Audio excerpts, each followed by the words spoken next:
Keep yourself in the loop of everything football on the Golden State Media Concepts Football Podcast. The latest news on and off the field, be it college football, Big Ten, SEC, Big 12, Pac-12, ACC to the NFL. We've got you covered. Listen to the Golden State Media Concepts Football Podcast.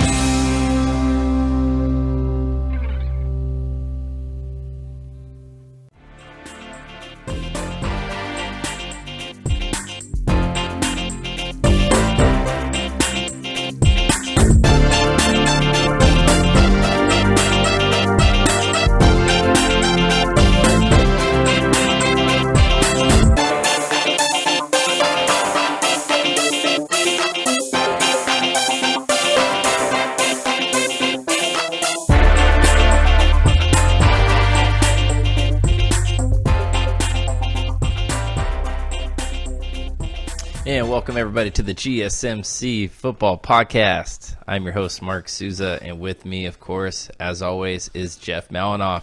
Hi, everybody. Today, we will be discussing Thursday Night Football, tonight's game between the Saints and the Cowboys in Texas. We have a little bit of a war of words between the teams, mostly coming from the Dallas end.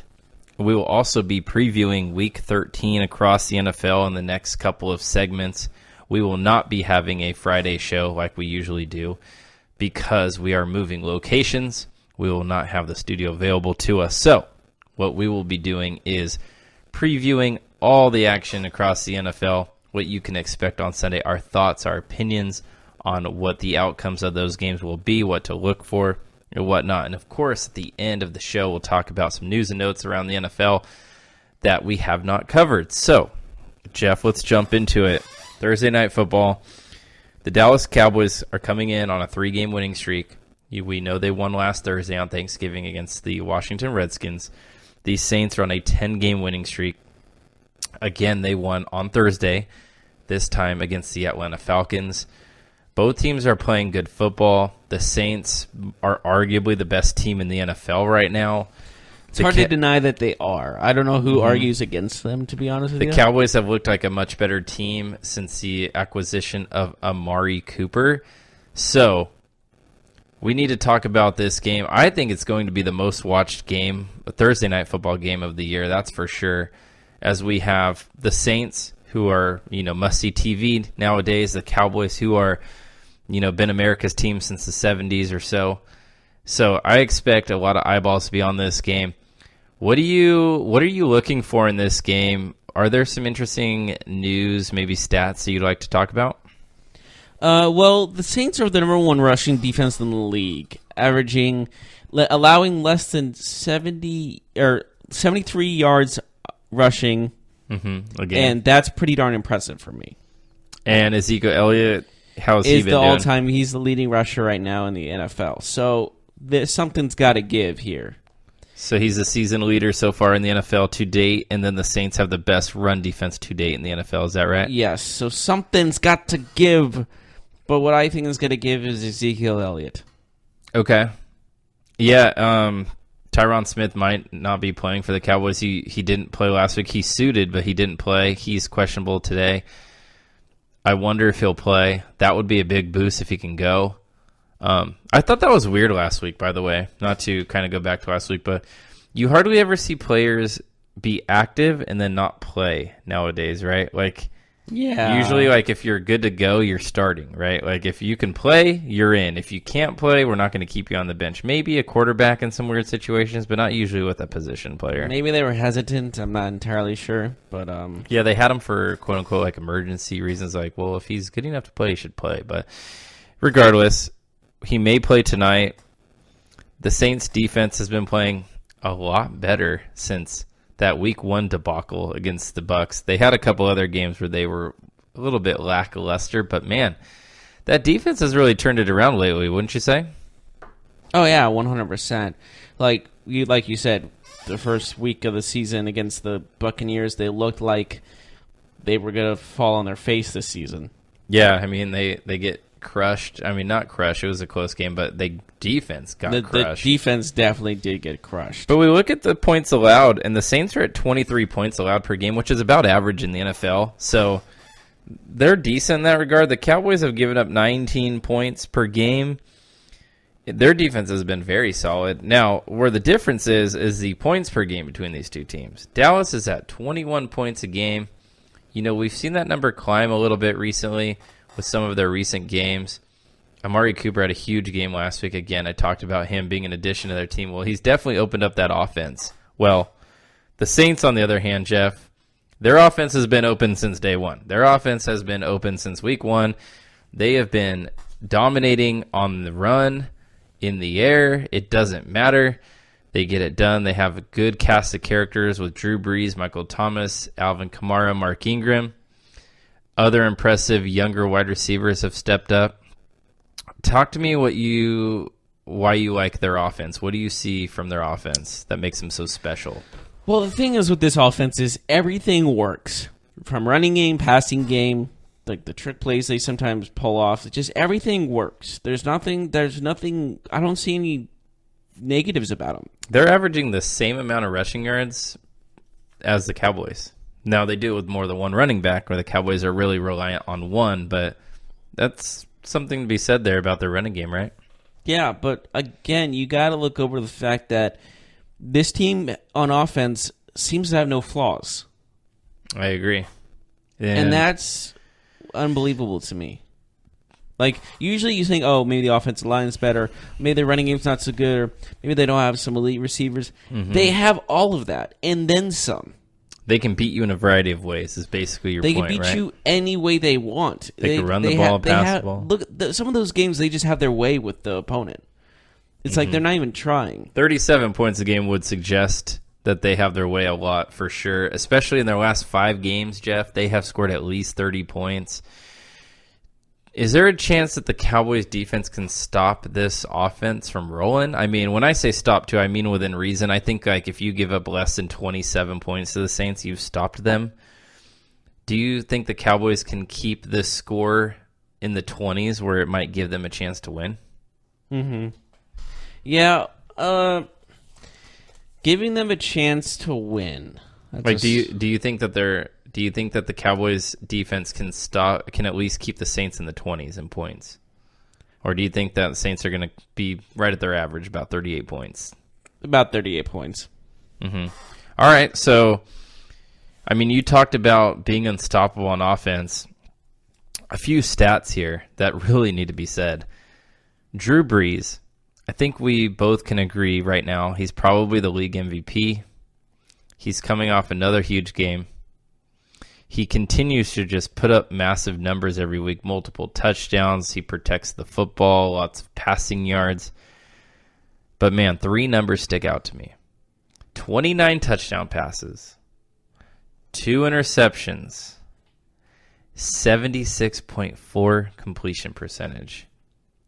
All 3 of those numbers in their own right through 12 games, Those are incredible numbers, wouldn't you say?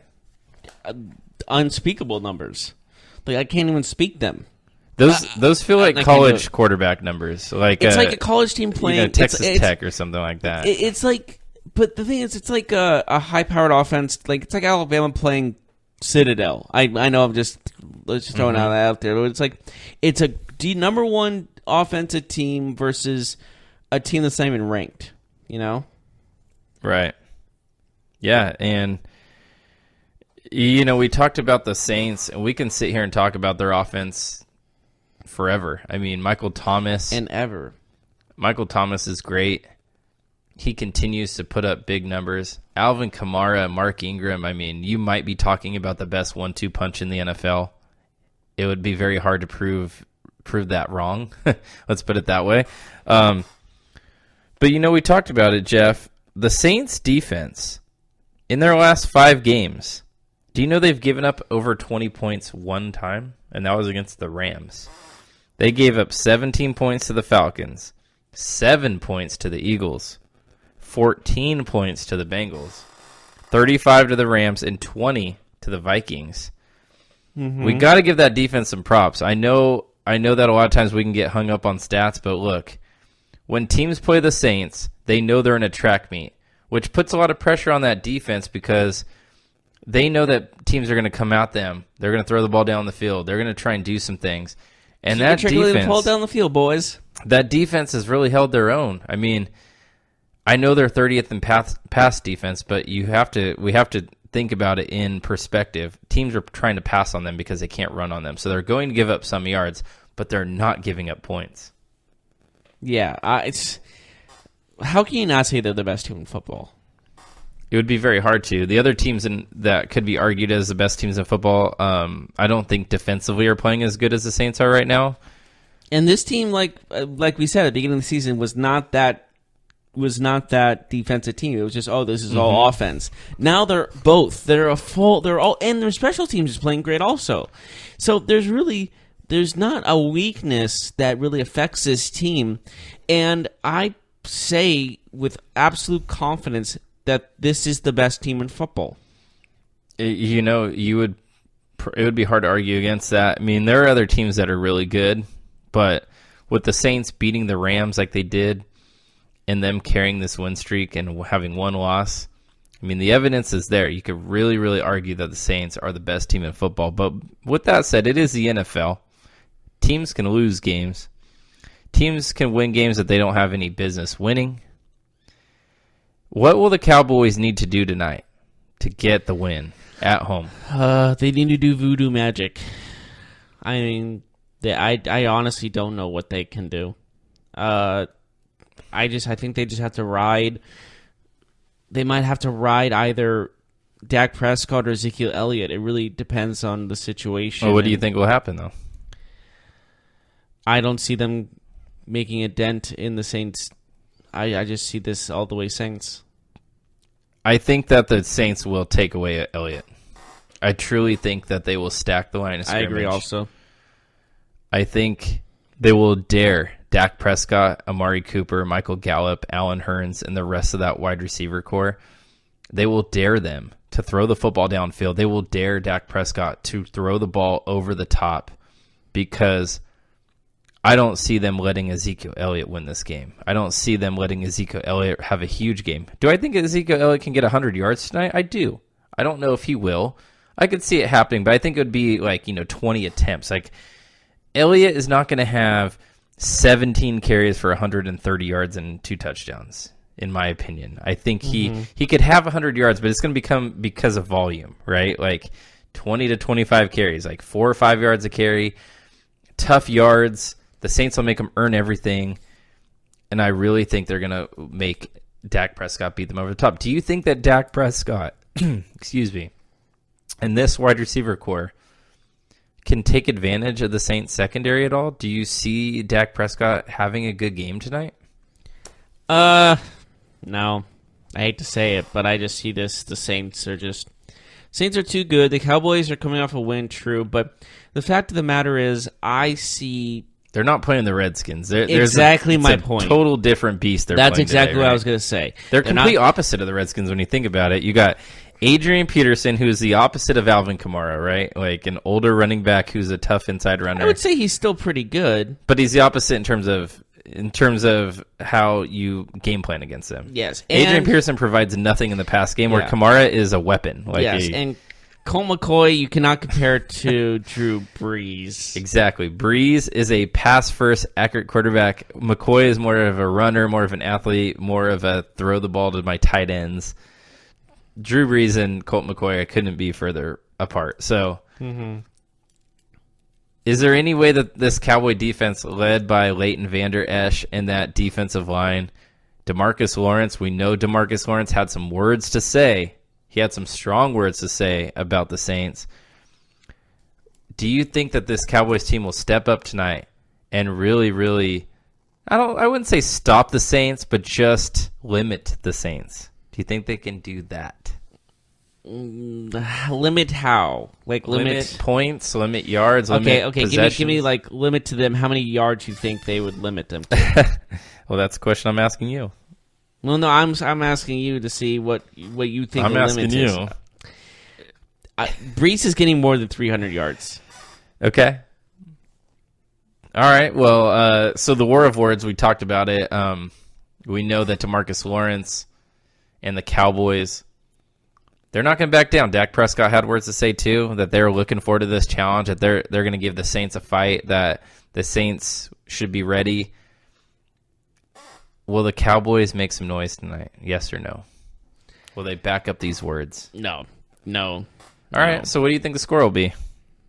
If I had to make a score between the Saints and the Cowboys game, give me a 38-14 win. Okay. For the Saints. So you see a blowout. Yeah. Do you think that it'll be a blowout by halftime, like a double-digit point lead by halftime, or do you think it'll be a later on in the game type, runaway type? I think it's just gonna be Saints 4 quarters. There's gonna be consistency of great play. I think the Saints might start slow. I think there's a chance for that. Away team going into Dallas. Dallas will be motivated. I think their energy and their enthusiasm will carry them through the first quarter. But I don't see the Saints offense being stopped. I don't see the Cowboys offense doing enough. So I like the Saints tonight. I think they'll win by a score of 40-24. I think 14 points is a little low for the Cowboys, but you never know. I do think that they will do exactly what I mentioned earlier in that they'll make Dak Prescott beat them. He might have a couple big plays. But all in all, man, it's the Saints. This team is too good right now. And with the defense playing how well it is, even if they have an off night, quote-unquote, off night for the Saints, I still think they can win football games because their defense has been playing that well. So, any prediction for a player, like a stat tonight? Like I said, Breeze at least 300 yards. And I would say that's a bad. How many touchdowns? Okay game.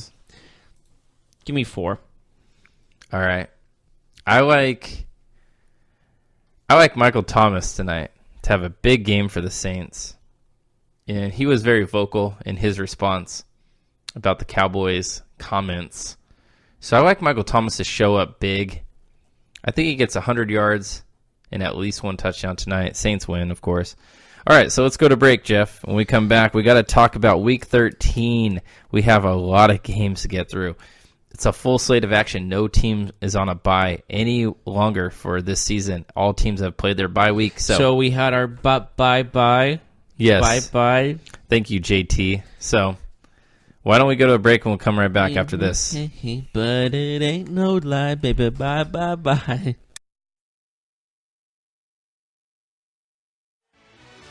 Are you looking for help for your fantasy football team? Check out the GSMC Fantasy Football Podcast. Get today's best advice on who to start, who to sit, even who you should draft. From sleeper picks to red hot lineups, they got it all covered for you. That's GSMCpodcast.com/fantasy-football-podcast. We'll cover traditional leagues, dynasty, PPR, even IDP leagues. When you need fantasy help, there's just one show to hit up. Don't forget to like them on Facebook and follow them on Twitter. Visit GSMCpodcast.com for more info.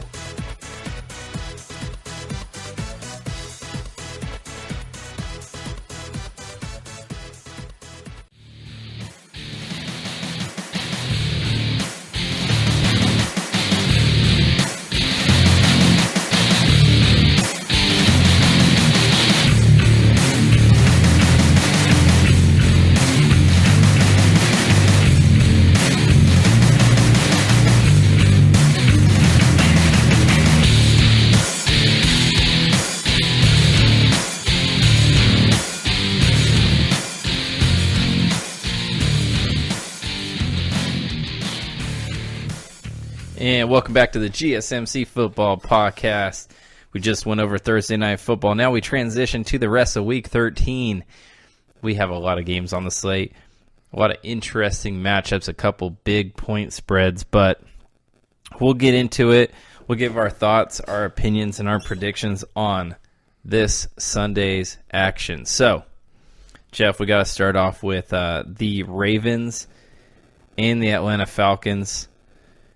The Falcons, I think their season is over. They have 7 losses. It looks like it's all but done. The Ravens, however, they come in at 6-5. Lamar Jackson's 2-0 as a starter.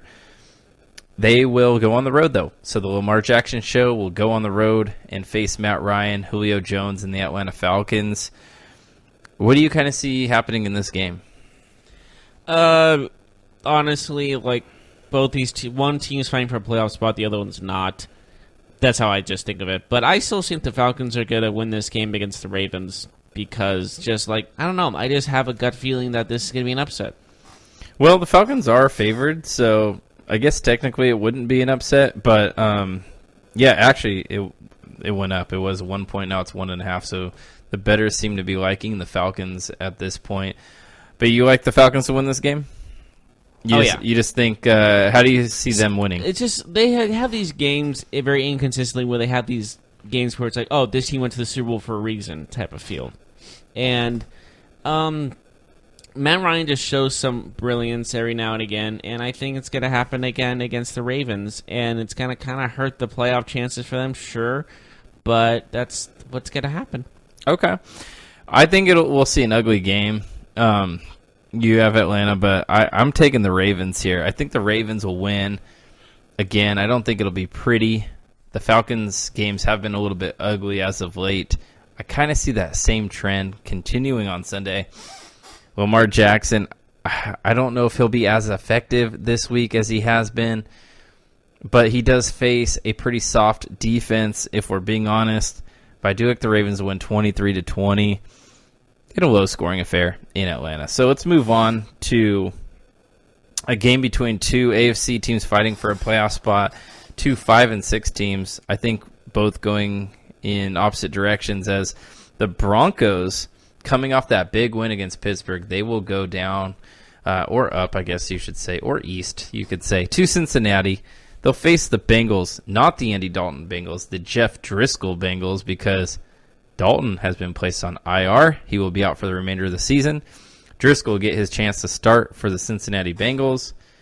What do you see this game? What are you looking for? And who do you think will win? Well, since he's, again, yeah, like you said, they were like 5-2 a couple of weeks ago. They were looking to be a top team. They were looking to take the AFC North actually. And so this really shows that maybe Hugh Jackson is kind of bad luck because how they lost last week. I just felt like this team is bad. Like he's just a bad luck charm. Mm-hmm. So give me every day of the week Cincinnati's opposite opponents. Okay. So what do you like the score to be in this game? Give me the Broncos 31-20. 31-20. Okay. Yeah. The Broncos, I don't feel comfortable with Case Keenum playing on the road, but I mean, I feel less comfortable with Jeff Driscoll playing any game, even at home. I'm just not sure. I know he came in, he had some nice plays last week, but against the Broncos defense that can get after the quarterback, I think it'll be a tough day at the office for Jeff Driscoll in his first NFL start. I just really do. And for the Broncos on the offensive side, I see them doing enough to win. I think it'll be comfortable on the road, which is not easy to do, even against a team with a backup quarterback. But I like the Broncos to win 27-13. I just really think that we'll see guys like Phillip Lindsay, Emmanuel Sanders make enough plays to help Keenum. And man, Cincinnati's offense, I just think will be stuck in the mud. I don't see them doing much. So, all right, let's move on. Let's go to Detroit, where the 4-7 Lions, who seem to be kind of going south, I guess, but they did have that impressive win over Carolina. But they will be hosting the Los Angeles Rams, arguably the best team in the NFC, arguably the best team in football. So, Jeff, this is what I see. I see an offense with Jared Goff, with Todd Gurley, with Brandon Cooks, with Robert Woods. I see an offense that has not been stopped, will not be stopped on Sunday. The Rams' defense, I get it. They've had questions. They still have unanswered questions. But Detroit's offense, it's not the same offense. We're not talking about Matt Stafford of old. We're talking about this current offense with no Golden Tate, as he's been traded, of course. Kerryon Johnson, I don't even think is going to play again. He injured his knee. He's questionable. It's possible. I just don't see it happening. Even if he plays, we're talking about a less than healthy Kerryon Johnson. I like the Rams to win 41-20 on the road. What do you see happening in this game? Well, it's the Rams, arguably the second best team, and argument for the first best team in the league right now. So give me the Rams 38-14. 38-14. Okay. Yeah. All right. So, any notable performances that you're looking for in this game? Any players that we should? Maybe Gurley having a game, but honestly, it could be anybody. With the Rams, it's just they're that good. All right, cool. So let's transition over to another team hosting in the NFC North, and that is the Green Bay Packers. The Green Bay Packers, I mean, it's go time for them. I don't think they can afford to lose any more games. Even if they win out, I'm not sure that they could make the playoffs. They would need a ton of help. They would need some breaks to go their way. But they're sitting at 4-6-1, and they're hosting the Arizona Cardinals, who are at 2-9. You'd have to think that this might be the best opponent for Green Bay to get right. I mean, they're at home. They're playing a team that's only beaten one team, even though they have 2 wins. They beat the 49ers twice. Do you give the Cardinals a chance in this game? Yes, because I have them winning. You have the Cardinals winning? Give them 19-17 upset victory. How will this happen? I will see probably a last-second field goal when they're down 16-17 and win the game. Wow. So you like Josh Rosen to go in there and get a win. You like the Cardinals' defense to hold Aaron Rodgers and an offense to 17 points? The thing is with Aaron Rodgers and the Packers is this team is a shadow of what it used to be. I know they still have Aaron Rodgers, granted, but Aaron Rodgers has been sloppy lately, and the whole team has just been sloppy. And I think this is one of those things where it's like this is going to be the last straw for the firing of Mike McCarthy. Might happen if this happens. If they lose, do you think he's done before the season's over? Like there's a very good possibility, but if he's not, he'll be done by an end season guaranteed. Well, this is interesting. I think this might be the biggest upset of the week. I mean, to be honest with you, I don't know how I could see the Cardinals winning this game. I'm trying to run through the scenarios. Just believe in something for once. I got the Packers winning big. 34-13 is what I think. I think Devontae Adams will be limited because Patrick Peterson he might shadow him, and if he does, we'll see a limited Devontae Adams. But the Packers are too good. I mean, let's be realistic. Josh Rosen in that offense for Arizona, they're going to have a tough time. Packers defense can get after the quarterback. I think we'll see a few sacks. We might see a couple big defensive plays by the Packers. And, of course, Aaron Rodgers, Aaron Jones, they can score points. So 34-13 Packers is what I got. Very surprised that you picked the Cardinals, but we will see if you get that upset pick right. We need to be a little unpredictable in these shows. Come on. We got to get some non-obvious choices. Yeah, I guess. Let's talk about the Bills and the Dolphins. AFC East clash in Miami. Miami is favored by 4. They're 5-6. They started off 3-0, but they're now 5-6. They've been struggling. The Bills, they just got that win over Jacksonville. They're at 4-7. Josh Allen, he seems to be playing with some confidence. Maybe after that win against Jalen Ramsey and the Jaguars, he kind of shut them up a little bit. But what do you see happening in this game, and who do you like between the Bills and the Dolphins? Well, I know the Bills have the number 1 passing defense in the league at the moment, but I'm going to go with the team. Again, I'm going to go with the team with the odds against them, and that is the Dolphins. The odds against them? Because, one, like you said, the Bills are the number 1 passing defense in the league. And let's face it, the Dolphins aren't the best at passing. Well, they are at home and they are favored. Yeah, which I think is a little much, but I still think the Bills are the ones with a hot hand, so I'm going to go with the opposite. I'm going to go Dolphins. Okay. And what do you think the score will be? 17-10. Yeah, this game is tough to call. Maybe the most unwatchable game of the weekend, if we're being honest. I think the Bills' defense does enough. I think they create one more play than the Dolphins do. I like them to win 26-24 on a last-second field goal. I I don't know. The Dolphins, for me, seem to be one of the worst teams in the NFL. They've obviously been trending in the wrong direction. I see that continuing on Sunday. I just can't see. I mean, I could see them winning, of course. I think it's going to be a close game, but something tells me Bills win this game. All right, let's move on. Chicago Bears at 8-3. They'll be traveling to New York to face the Giants at 3-8. The Bears are a 4-point favorite. Do you think the Bears will win this game, or do you see the Giants pulling off the upset at home? You're funny. Yeah, I got the Bears all the way. Okay. What do you see happening in this game?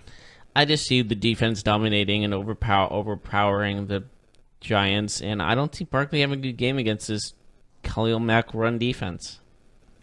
Yeah.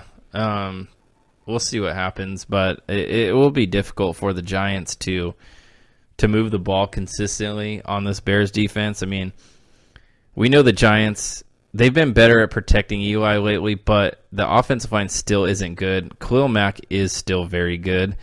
The Bears defense can get after the quarterback. They can cover. I like them to win. A little bit more high scoring than your prediction of 20-13. I like the Bears 27-20 in this game. I think we'll see a big game by the running backs, by the Bears. Maybe Howard, maybe Cohen. I think Trubisky will be back. It sounds like he will be, but we'll see how it goes. But well, yeah, the thing is, Chase Daniels held his own last week, so he did. I agree with that. So, all right, why don't we transition to a rivalry that's lost a little bit of its luster, but there is a storyline here. The Seahawks at 6-5. They'll be hosting the San Francisco 49ers at 2-9. As we know, the Seahawks have been hot lately. They just came off that big cross-country win against the Panthers, which has gone a long ways in giving them a good chance of being that wild card team in the NFC, at least one of the two spots. Seahawks are favored by 10, but the story here, Jeff, Richard Sherman makes his return to Seattle. How do you think the fans will receive Richard Sherman on Sunday? See, him joining a division rival might put them at a boo, but I think it's going to be cheers. I think it's going to be an ovation. Okay. Yeah, I think so too. I mean, no one likes to see one of their favorite players leave and go to a rival, but we got to remember Richard Sherman was a great player for this franchise for many years. Pro Bowler, Super Bowl winner. I think there will be some boos, but I think the cheers will override those boos. So, in fact, when we look at the game, take away the whole Sherman aspect of it, do you think Seattle takes care of this game pretty easily? I hate to say it, but yeah. I hate to say it because I want it to be competitive for Richard Sherman, but I think no. And what do you think the score will be in this game? What do you see happening? Give me the Seahawks 28-14. I just see the Seahawks. It's a home field advantage, and Russell Wilson usually plays great at home. So, yeah, I like Seattle to win. I think it won't be close. They're at home. They're playing Nick Mullins, and I think Mullins came back to earth last week. He had a tough game against Tampa Bay. Tampa Bay's defense is also a lot easier to play against than Seattle's. Seattle is at home against an inexperienced, undrafted free agent quarterback. I mean, who would bet against that? Not me. 34-14 Seattle. They take the win. All right, so let's go to a break. When we come back, we have some more games to preview. In fact, we have about 7 more games to preview. We'll do that. 7 more, my lord. We'll do that when we return.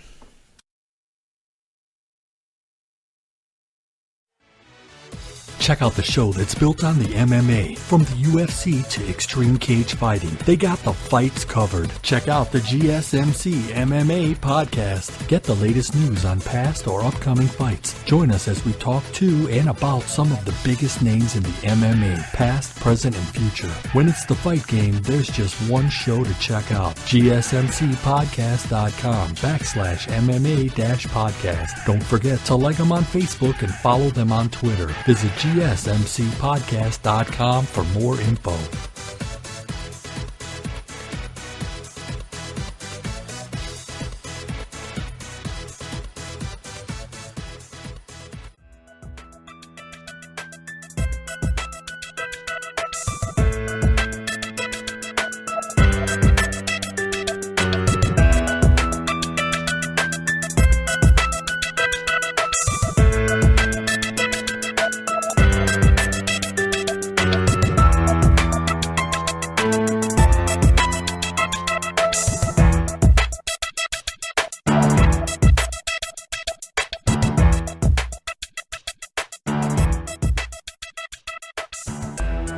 And welcome back to the GSMC Football Podcast. So, we just broke down some of the games that will be coming up on Sunday. Let's take a look at the rest of the action in the NFL, as we do have some pivotal games coming up, especially when we look at playoffs and teams positioning themselves as we get closer to the end of the season. So, let's go to Florida, where it'll be a little bit warmer. Where in Florida? Tampa. Where it'll be a little bit warmer than some other locations across the country. The Carolina Panthers at 6-5. You know, they've been struggling lately. Just a couple weeks ago, we talked about them as a possible top 5 team. But after a couple losses against Detroit... Seems like they're anything but that now. After a couple losses against Detroit, against Seattle, they find themselves at 6-5, and their playoff situation looking murkier than it was not too long ago. So, the Buccaneers coming off a win against San Francisco. We know that the 49ers are one of the worst teams in the league, and they did get a home win. Do you see the Buccaneers giving the Panthers problems this week, or do you think that the Panthers will win in a game they really need? The thing is, I would say the Panthers come back and win this, but I got to give it to the Bucs and Jameis Winston. Okay, wow. What do you think the score will be? Their offense is still one of the top in the league, and so I'll give them a 28-17 victory. So you think that defense for Tampa Bay will be able to hold Cam and Christian McCaffrey in that offense to 17 points, huh? Yes, because I see the Panthers on a decline. Okay, I disagree. I do think it'll be a competitive game. I mean, I think we'll see the Bucs. I think it'll be a good game. I see Carolina putting up a lot of points, though, because, man, that Buccaneers defense is just not going to be able to stop Cam, especially Christian McCaffrey, who's been killing it lately. So I like Carolina. 38-31 here. I think they get the win. They need to win this game. I think it would be a devastating, just absolutely brutal loss if they get that loss. So I think we'll see a focused Carolina team. You know, they lost last week, but they played Seattle, who's a tough team. Should be a track meet, though. I think this game has the potential to be the highest scoring game of the weekend. So why don't we move on? We'll stay in Florida, okay? We'll stay there. Jacksonville Jaguars, the 3-8 Jaguars. They host the Indianapolis Colts, who are 6-5. Andrew Luck and the Colts have been playing very good football lately. They are now they seem to be playing their best football at the best time of the year. The Jaguars, however, have fired their offensive coordinator. They have changed quarterbacks as they will transition from Bortles over to Kessler this week. And then Leonard Fournette, their star running back, he's suspended. So with that being said, Jeff, do you think the Jaguars can pull off an upset against the Colts here, or do you think that Andrew Luck will just go down there and continue their winning ways? Winning ways, yes, because I think the Colts are one of the hottest teams in the NFL right now. They have a great winning streak going. They just look like a team that can make some noise, and Andrew Luck is looking like he's playing MVP-type football, let's get real, but obviously not to the level of Drew Brees, but definitely comeback player of the year. Okay, so what do you see the score being? Give me 30-17 Indianapolis. Okay, I think this game will probably be the closest that we agree on, because I do like the Colts. I do like a similar score. I think 27-17 will do the trick here. I don't have... I feel like I might actually be overvaluing the Jaguars here, because giving up 17 points by the Colts, I don't know with Kessler in that offense, with Carlos Hyde and those receivers, I don't know if they're going to score many points, but I do like the Colts win 27-17. Okay, so why don't we go to Houston, the Texans, 8-game winning streak. The only team that has a bigger winning streak than them is the Saints. They started off 0-3. They're 8-3. They're at home. They host Baker Mayfield and the resurging Cleveland Browns. So, I'll tell you what I see. You could tell me what you see. I think this will be a very close game. The Texans are a 5-point favorite. 5.5, actually. Mm-hmm. Now, I don't think that they win this game by very many points. In fact, I think they'll win by a field goal. The Browns have been decent on both sides of the ball. Actually been pretty good on both sides of the ball, especially after getting rid of the offensive coordinator, Haley, and the head coach, Hugh Jackson. I think it'll be a struggle, but I like the Texans at home here, 27-24. What do you think will happen in this game? Thinking of this, I know the Texans are on a winning streak. It's the second biggest winning streak in the NFL right now. But the Browns are showing me something, that they can play with top teams. Mm-hmm. I honestly think that. So give me the Browns ending this winning streak. Okay, what do you think the score will be? It'll be a 1.24-23 narrow victory for the Cleveland Browns as they end the winning streak of the Houston Texans, and all Texans fans think the Illuminati is attacking them. All right, that's interesting. Okay, let's move on let's go to Tennessee, where the Titans, they'll be hosting the New York Jets. They're an 8-point favorite over the Jets. We're not sure if Darnold's going to play or if it will be Josh McCown again for the Jets. I know they want to be cautious with the rookie, so we won't know until we approach closer to game time. So, with that being said, the Titans, they're coming off that loss against the Texans. Mariota was very efficient in that game, but they took a 17-point loss. Tell me what you see between the Titans and the Jets this week, and then give me your score, please. For this game, give me the Tennessee Titans 20-17. Last second field goal. Titans 20-17. Okay. Yeah, this game, I think it could go either way. For some reason, I like the Jets. I don't know if the Titans. I question the Titans' confidence right now, and I think the Jets are good enough, even with McCown, to make some plays in this game. Adoree Jackson, the cornerback for the Titans, I think he's been exposed the last few weeks. And I look for the Jets to try and expose him on Sunday. I think they could do that with maybe Robbie Anderson, have a couple long passes. Adoree Jackson's a very aggressive cornerback. He can get beat. We saw him get burned constantly by T.Y. Hilton. We saw him get burned by Demaryius Thomas last week. I like the Jets 25-23, an ugly score for an ugly football game. So, we have 3 games left. Let's head out west. It's the final countdown. Do-do-do-do. Let's head out west. We're going to go to Oakland. The Raiders at 2-9. They are a 15-point underdog to the Kansas City Chiefs. Do you think the 15 points is enough, or do you think the Chiefs will just win by more than that? I think the Chiefs will win by more than that. Do you think the Raiders can score any points in this game, or do you think they'll be able to keep up? One field goal. Give me 42-3 victory for Kansas City. Okay. So you like the Chiefs just blow out the Raiders. This game will be over early? Yeah, it's just going to be all Chiefs. There's going to be no stopping them. All right. Yeah, I like the Chiefs. I mean, I think the Raiders will score some points like later in the game when it's, I guess, like over and the fourth quarter maybe.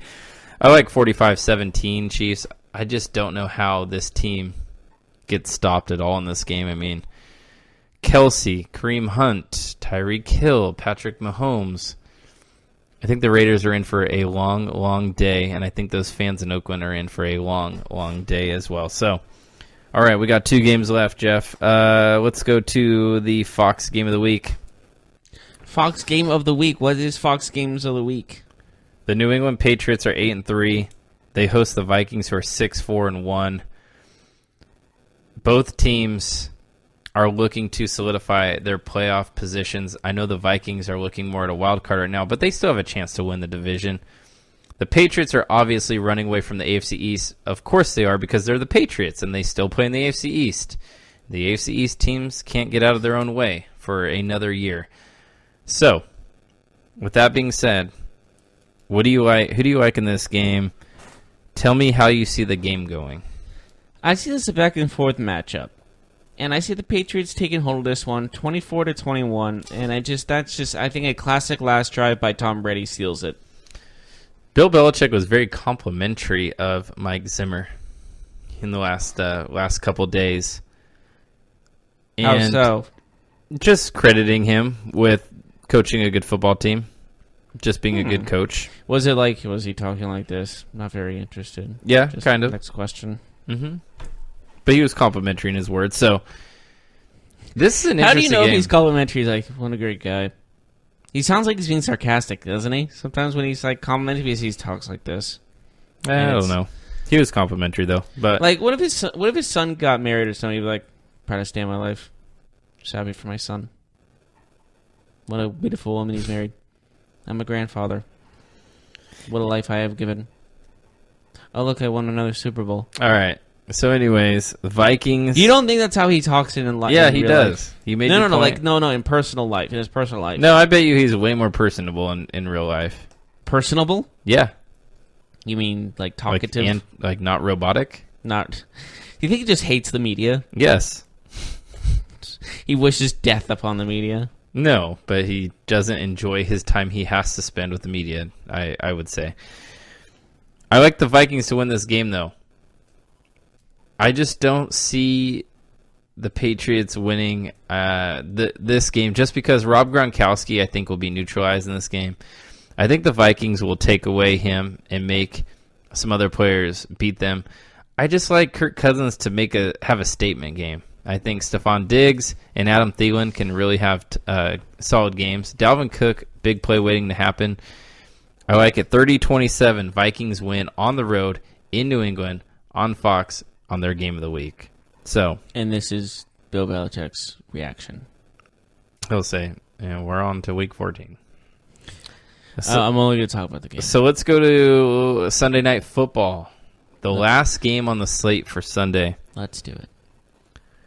The I almost said it. The Los Angeles. Oh! You almost pulled a me there. You almost pulled a Jeff there. It's Things- still. I don't know if I'm ever going to stop saying that. I don't think anyone's going to, because in my mind there'll always be San Diego Chargers. Los Angeles Chargers just doesn't sound right. It sounds like you are like someone got married and changed their last name, but you've always known them as their last name before they got married. So you're like, oh, right. I had to call you by this new name. The Los Angeles Chargers are 8-3. They will be without Melvin Gordon. How big of a loss will he be? Do you think he'll be a big loss? Yes, he's their best player. Would you agree? Okay. Yeah. I don't know if he's their best player, but Would he's their you say best running back. What did you think the most explosive player? Their player that can what's the word? He can do. I mean, he's their best running back for sure. Keenan Allen's really good. Phillip Rivers is really good. Joey Bosa is really good. So I'm not saying that Melvin Gordon's their best player, but he is an important player for them. Yes, I think that's very, very he's fair. crucial. So with that being said, do you think the Chargers can still pull off an upset here against the Steelers on primetime, or do you think the Steelers, who are coming off that loss to Denver, can get back on track? What do you see happening?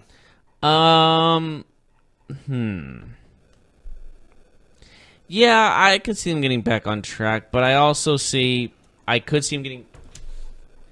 the fact that this Charger team is just too good. Yeah. 31-28 Chargers. Chargers, I don't think it'll be a huge loss for them. I really don't. I think Austin Eckler is a fine running back in his own right, and I think that he can make plays. And with that being said, I do like the scoreline you provided, but I think the Steelers will win. And I say that because at home, they're a different team. They're a different beast. The Chargers got to go on the road to the East Coast and win this game. I just don't see it happening. I do think it'll be a fun game, though, back and forth. So 31-28, I have the Steelers with the win, taking care of business at home. All right, so we got to go to a break, Jeff. Okay. I'm going to miss you guys. When we come back, we'll talk about some news and notes in the NFL. All right.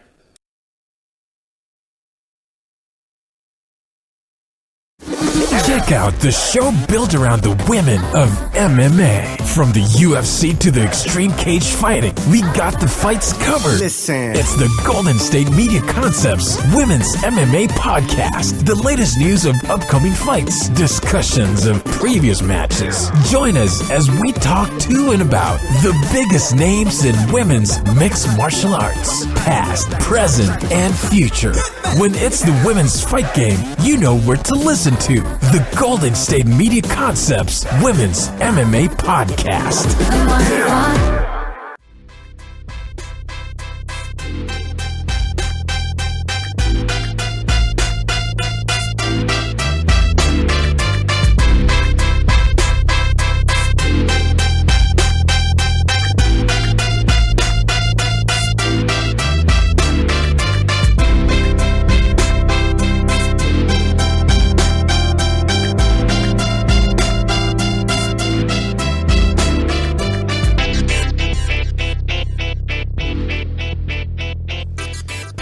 And welcome back to the GSMC Football Podcast. We just went over Week 13, what we think will happen, our analysis, opinions, and score predictions for the Week 13 games on Sunday.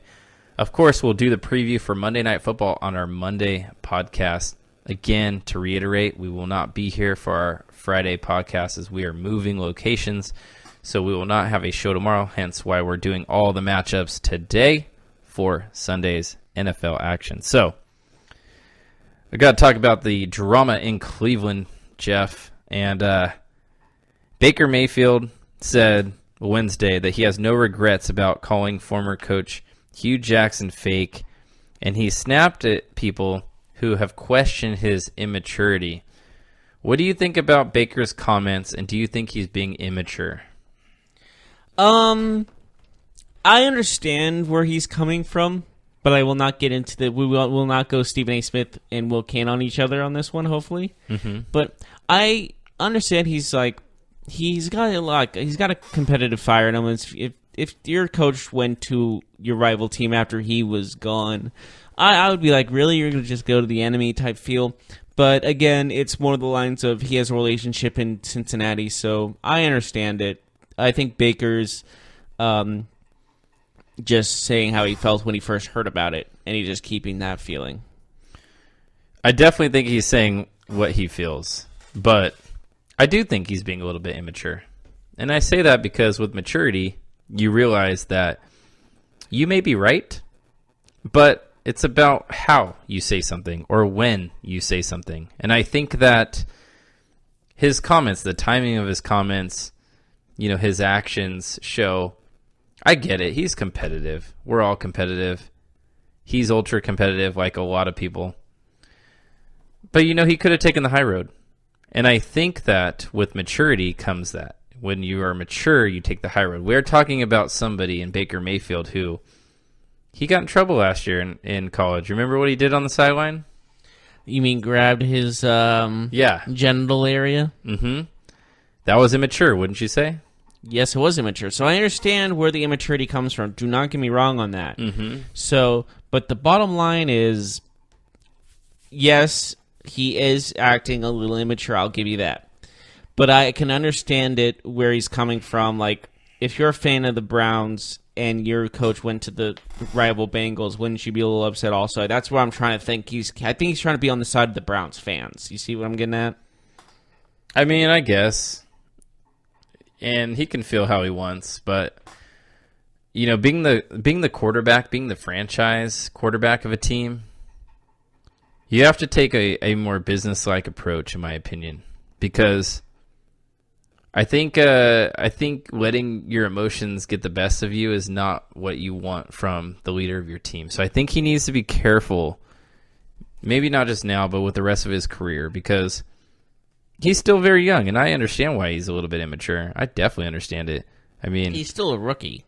I mean, yeah, absolutely. Is that what you're getting at? He has shown himself to be emotional in the past, and I thought he showed that again this week. Now, it's not necessarily a bad thing, but again, he needs to have a little bit of restraint, in my opinion. It's not about being real or being fake like he talked about. You can be real, You can be real and still show a sense of maturity. I think he'll grow into that. I'm not too worried about it, but I do think he is wrong here when he says that he's not being immature. I think he'll gain perspective at some point and realize at some point that yes, he was a little bit emotional, a little bit immature at that time. So, anyways, the Tampa Bay Buccaneers had a attendance problem this last week. Did they now? They are now offering free tickets to their season ticket holders to bring people to the game. They are offering 2 free tickets to every season ticket holder that season ticket holders have the choice to opting in for. Do you think this is a good move for Tampa Bay? I've honestly never heard of this before. Never heard of a team going, you know what, we're just giving away free tickets. Mm-hmm. You know, they say it's kind of like a fan appreciation thing, but really we just know they need to... Oh, that's a load of what's it called, garbage? Mm-hmm. Yeah, it's all about fertilizer. It's all about going for the attendance and having the illusion of having a sold out crowd. This is fun. Let me read you the quote by Bucks Chief Operating Officer Brian Ford. Their COO, please. It's just another example of us trying to provide added value to our season pass members. We've done this in the past and it's been very well received. What? No, you haven't? I don't remember the last time they did this to you.